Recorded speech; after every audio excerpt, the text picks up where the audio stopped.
जय हिंद दोस्तों।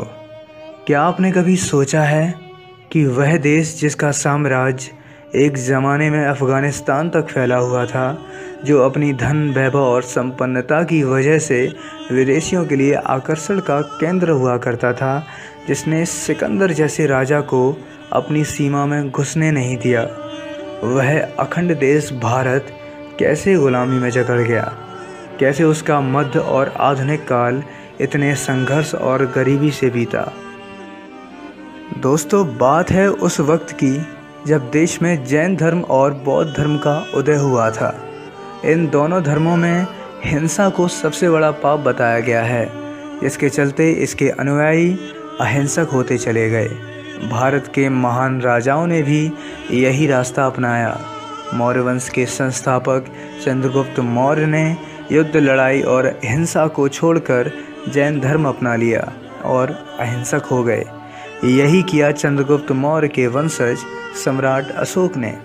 दोस्तों, अशोक भारत का एक ऐसा राजा था जिसके शासनकाल में किसी भी विदेशी आक्रमणकारी ने भारत की ओर नज़र उठाने की हिम्मत नहीं की थी।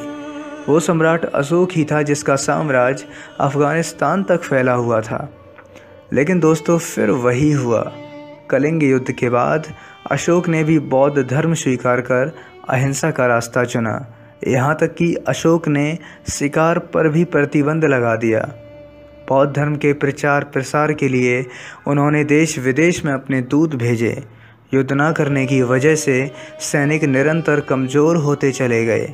वो अपना युद्ध कौशल भूलते चले गए। इस अहिंसा का सबसे ज़्यादा प्रभाव पड़ा प्रजा पर।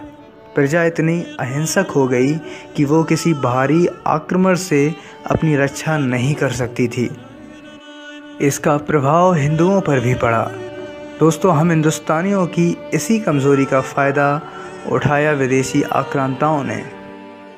712 ईस्वी में मोहम्मद बिन कासिम ने मात्र 3000 सैनिकों के साथ अफ़गानिस्तान के रास्ते भारत में सिंध पर हमला किया।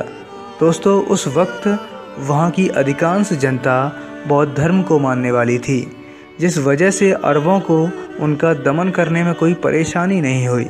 और इसके बाद गौरी और महमूद गजनवी ने तो अफ़गानिस्तान से बौद्धों का नामो निशान ही मिटा दिया।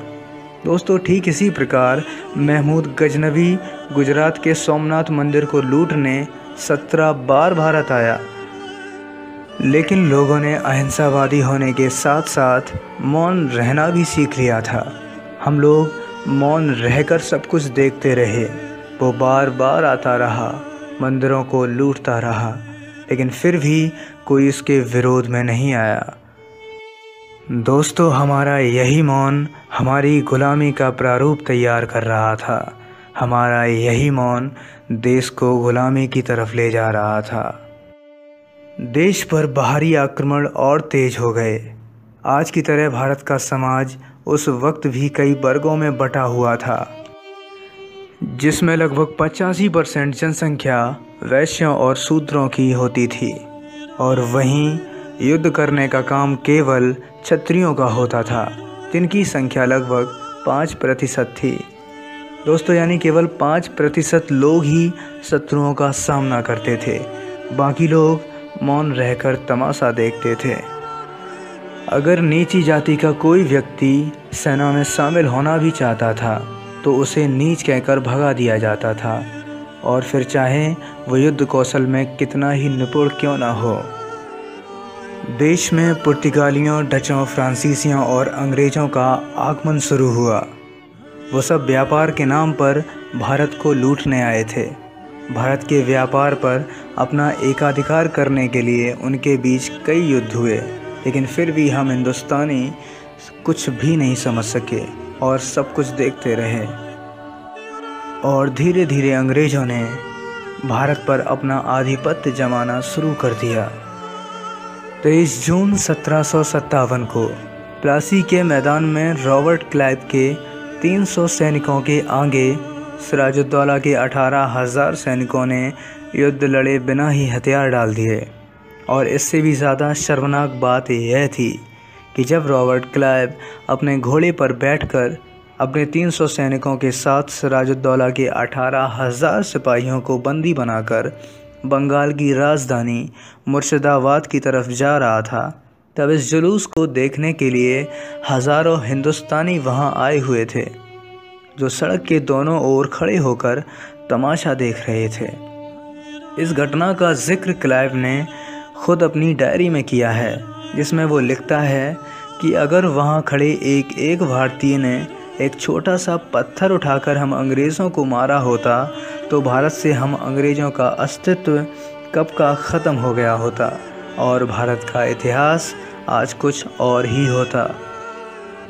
दोस्तों, इसके बाद तो सबको पता है, अंग्रेज़ों ने पूरे भारत को अपना ग़ुलाम बना लिया। हमें तरह तरह की यातनाएं, तकलीफ़ें दी गईं, हमारी माँ बहनों के साथ कुकर्म किए गए, लेकिन फिर भी हम हिंदुस्तानी चुप रहे, अहिंसावादी रहे, बिल्कुल भी आवाज़ नहीं उठाई। जिन्होंने उठाई उन्हें आतंकवादी देशद्रोही का तमगा पहनाकर फांसी पे चढ़ा दिया गया या काल कोठरियों में ठूंस दिया गया।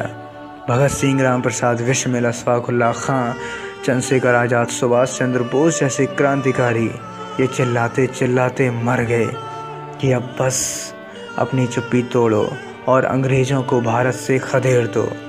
लेकिन नहीं, फिर भी हम हिंदुस्तानी भटके नहीं, बुज़दिलों की तरह मौन रहे। दोस्तों, हमारी यही मूक प्रवृत्ति देश की ग़ुलामी का कारण बनी।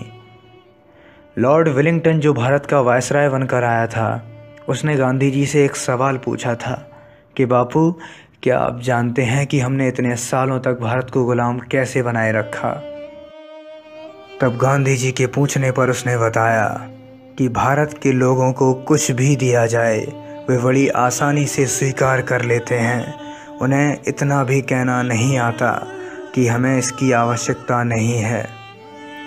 दोस्तों, इससे ज़्यादा शर्मनाक कुछ हो नहीं सकता कि हम लोगों ने खुद खामोश रहकर अपनी आज़ादी गंवा दी और आज भी हम लोगों में यह प्रवृत्ति पूरी तरह से जीवित है। समाज में जो कुछ गलत होता है हम उसका विरोध नहीं करते। अब बहुत हुआ, आवाज़ उठाना शुरू करो, जो गलत है उसका विरोध करो, अपने आप को बदलो। जिस दिन आप बदल जाएंगे उस दिन किसी राजीव दीक्षित को अपने प्राण नहीं गंवाने पड़ेंगे। दोस्तों, अगर आप सहमत हैं मेरी बातों से तो अपना मौन तोड़िए और शेयर करिए इस वीडियो को। जय हिंद, वंदे मातरम।